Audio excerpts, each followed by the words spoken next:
Are wolves overpowered? No, they're not. Wolves are pussy. I don't know how many times I gotta tell y'all this. Wolves are pussy. In packs, yeah, they gonna fuck my ass up. Any canine could hurt you in general. Claws, teeth, all that. But a battle to the death 1v1, I am snapping a wolf's neck, gang. At the height of the Ice Age, the Tundra server was filled with I think wolves are the size of fucking lions and cheetahs and shit, tigers and shit. incredibly overpowered beasts. Smilodon's Saber Fang perk enabled it to one-shot nearly any other player in the game. The short-faced bear. Bro, if you're a grown-ass man, especially like 6 foot, you don't even gotta be 6 foot. If you're a grown-ass man and you don't think you can take down a wolf, like you versus a wolf to protect your family, you're a pussy. You're a bitch. I'm sorry, how do I tell you? The average wolf at that weighs 80 pounds, 90 pounds, you're a pussy. Fucking dogs in my house weigh more than that puss-ass nigga. If you don't chuck that shit across the fucking river, nigga, fuck. Bear was seemingly invincible, being the largest carnivorous mammal build of all time, and the cave hyena had an absurdly powerful bite force, able to crack bones and tear incredible amounts of flesh with every bite. Yet, of the Ice Age's top predators, the one which proved to be the most resilient, and indeed the most successful, was the wolf.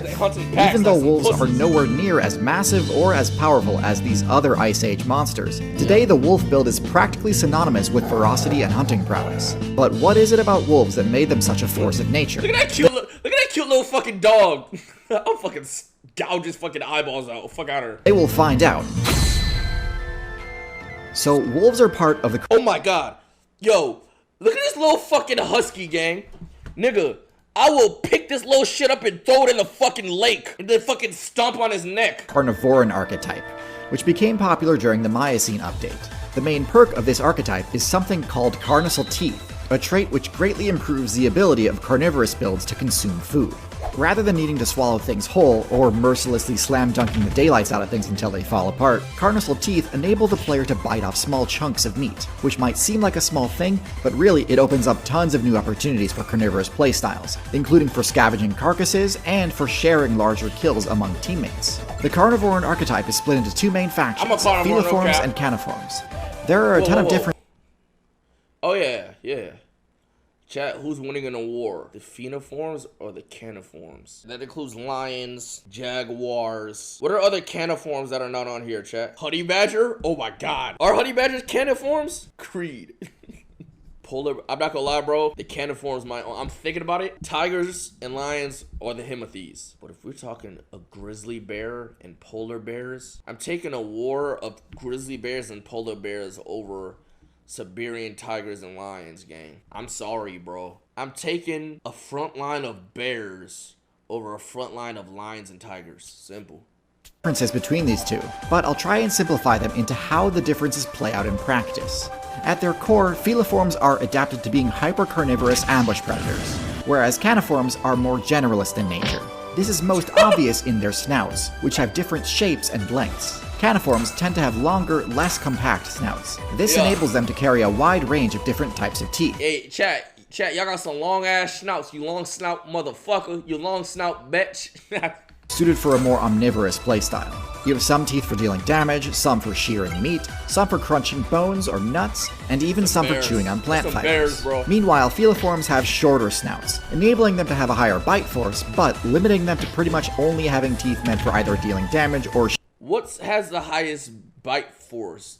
The biggest bear or the biggest like tiger or lion? Or don't jaguars have the biggest bite force out of all the cats? Type in who has the biggest bite force out of all the cats. Isn't it Loki a jaguar? Who has a bigger bite force? A jaguar or a grizzly? The jaguar still? That's calm. shearing off chunks of meat. The longer caniforms— Nigga got bit in his gut. Only having teeth— I'll be so mad, bro. That's the thing with these niggas, bro. They always go for that, like animals in the wild, they smart. They always go for the ass. Because it's behind him. Kick that nigga dead in his shit. Either dealing— He's still on that, though. —damage or shearing off chunks of meat. The longer caniform snout gives them other advantages too. The larger nasal cavity enables them to breathe more efficiently and intake more oxygen. This gives caniform builds much greater stamina, enabling them to run for much greater distances without tiring. It also facilitates their vastly superior sense of smell, which enables them to track prey, scavenge for food, and find teammates. So it makes sense why just about every feliform build is an ambush predator, whereas caniforms can be anything from acrobatic marine builds to slow tanky herbivores. Right. Focusing more specifically on wolves, though, pretty much everything I've said so far about the Caniform build applies here. Feliforms are like assassins, chat. But for a more in-depth analysis, let's take a look at the wolf's base stats. So, as ferocious as wolves are thought to be, their power stat is fairly mid for an apex predator. Their power stat is mid, gang. Mid. Wolves aren't really going to be one-shotting anything larger than a rabbit with their bite attacks. Fuck out of her, nigga. Yo, get the fuck out of her. And due to the non-retractability of their claws, they aren't going to be doing much damage with their paw swipe either. Nigga, out of box, I'll punch this nigga dead in this shit. Knock him out. Fuck wrong with him. Pussy. And yo, these niggas sorry, bro. Yet, taking out players above their own weight class is a signature aspect of the wolf's strategy. This is typically done by chaining strings of bite attacks together in order to inflict the bloodlust status condition. Yeah, they be procking blood, and that's why I'm gonna gouge they fucking eyeballs out, nigga. Which drains the target's health and stamina over time. When executed properly by a pack of wolves, this can bring down basically anything. Yeah, them wolves packs though, they tag your ass to your ankles, tag your ass to your booty hole, tag your ass to your neck. You're just cooked. Ain't nothing you can do, gang. No matter how large the target. But obviously, since this is not a quick and you gonna bleed out, that nigga bleeding out before me, I'll tell you that much. Process, there's a lot of room for mistakes. So let's see how wolves yo, why I buried Loki tagging his ass? Target. But obviously, since this is not a Hubs. quick process, there's a lot of room for Hubs. mistakes. So let's see how wolves handle taking damage rather than dealing it. So due to their lower defense stat, wolves are yo, look at that tank, bro. That's a tank. That's a tank. See how wolves handle taking damage rather than dealing it. So due to bears are so fucking cool to me, bro. Their lower defense oh my god stat, wolves are going to be mostly relying on their agility to avoid damage. They aren't totally defenseless. Their thick fur and general bulk does allow them to absorb a few blows if necessary, but it's mostly there for warmth, not combat. Their stealth stat is a similar story. Their gray fur overcoat does offer a moderate stealth bonus, but is primarily there for warmth and can be easily spotted except against a few specific backgrounds. Right. As I sort of mentioned during the segment about Caniform versus feliform builds, the perception stat is central to the wolf's game plan. Their ability to here's the thing though, chat. I wouldn't want to go against a feliform, bro. I don't give a fuck if the cat is to my fucking ankles. I do not want to fuck with no cat, bro. Cats are just like any feline. They're different, bro. Like, even though cheetahs are quote unquote pussy, little ass bite, the way they fight, bro, how quick they are, and you're as a human, bro, that's just like a mismatch. I feel like that's just a mismatch, chat. track sense is quite literally one of the best in the game, able to detect smells from miles away. But their top tier perception stat doesn't end at olfaction. Their sense of hearing is also exceptionally powerful. While many players believe the cat's hearing is superior, in reality they are roughly equivalent in terms of pure sensitivity, but are fine-tuned for different purposes. Cats are much better at sensing higher-pitched sounds, allowing them to detect hidden prey nearby, such as the sound of a mouse breathing under the leaf. Why his legs spread out like that? Pitched sounds, allowing them to detect hidden prey nearby, such as the sound of a mouse breathing under the leaf litter. Wolves are better at sensing low rumbling sounds, meaning they can discern the location of larger prey from miles away. And the same is true for their eyesight. The cat's slitted pupils allow it to strike smaller targets with perfect accuracy, but are not as useful as the wolf's large circular pupils for locking onto prey from a long distance. And as I've already alluded to, the wolf— what would you rather see? Like super small things in front of you, or things from a distance? Like you got like a zoom. I'd low-key want the zoom. The 8x scope gig. I would have scoped above average intelligence stat enables some excellent options for teamwork and pack hunting. They can communicate and coordinate over great distances using their howl ability. See? Wolves aren't meant for the 1v1. That's not what they're great at. They're great at this. They can communicate and coordinate. They're great at team building, team fights, and jumping niggas, bro. That's what they're great at. They're comp. That's their comp. Over great distances using their howl ability. The combination of teamwork and extremely powerful perception abilities allows wolves to control massive territories. We'll get more in depth into their hunting tactics in a bit. Mobility is their second highest stat, and this greatly assists in their ability to defeat players in higher weight classes. Simply put, wolves have an incredible amount of stamina, and can run for longer distances than pretty much anything it could ever encounter. This makes sense, as being able to sense prey from a great distance wouldn't do much good if you had no ability to run them down. So when you add all of this up, just how effective of a build is the wolf? It really does come down to how effective their pack hunting abilities are. If you were to strip all of that away, I actually think the wolf would be mid at best.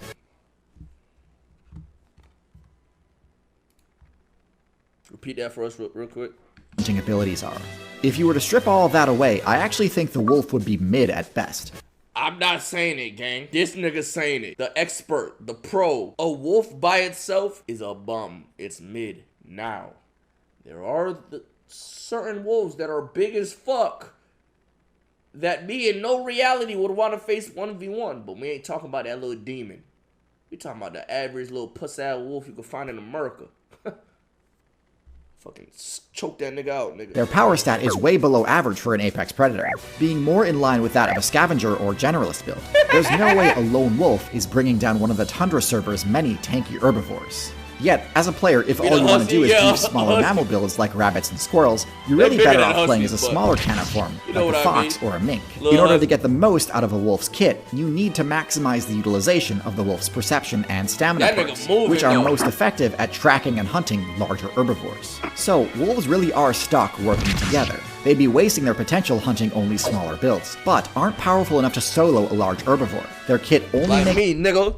Like me. I'm a large fucking carnivore, nigga. Fuck a wolf gonna do to me, nigga? Fuck. He ain't fighting like no tiger. Nigga gonna try to bite my got my fucking. Oh, I just split my skin open. Fuck, bro. Why do I have these wood chippings sticking out my desk? Am I a drooler? Fuck. Oh, I'm bleeding crazy. Oh my god. See? I just got karma. I got instant karma. A wolf just said, shut the fuck up, nigga. I don't want to leak on the fucking stream. Hold on. Fuck, bro. Fuck. Chat, kiss it better. Kiss it better. Kiss it better now. Thank you. Sense when viewed through the lens of pack hunting. And indeed, the lethality of the wolf's. That's how my dogs look. Bro, I got yo. Kit. These niggas really be running down on shit. Sense when viewed through the. Yo, I'm not gonna lie. Who has a pack of dogs? You will know, like having just a dog and having a dog pack. There's like two different personalities, bro. When they're in the pack mode, bro, it's like their primal instincts just kick in. They see something small in it, they just, it's like, bro. Pack hunting. And indeed, the lethality of the wolf's pack hunting tactics is undeniable. Through coordinated attacks, I see my dogs do some shit.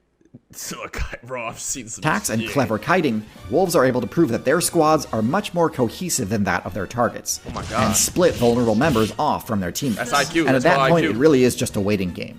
Now, it's worth noting that, even in a group, it's often still too risky to just recklessly attack a tanky herbivore. Wolfbangs tend to only attack a fleeing target, so as long as they hold their ground, they shouldn't take damage. But as they tire from fending off bluff strikes, and as their teammates get further and further away, most players will eventually try and make a break for it.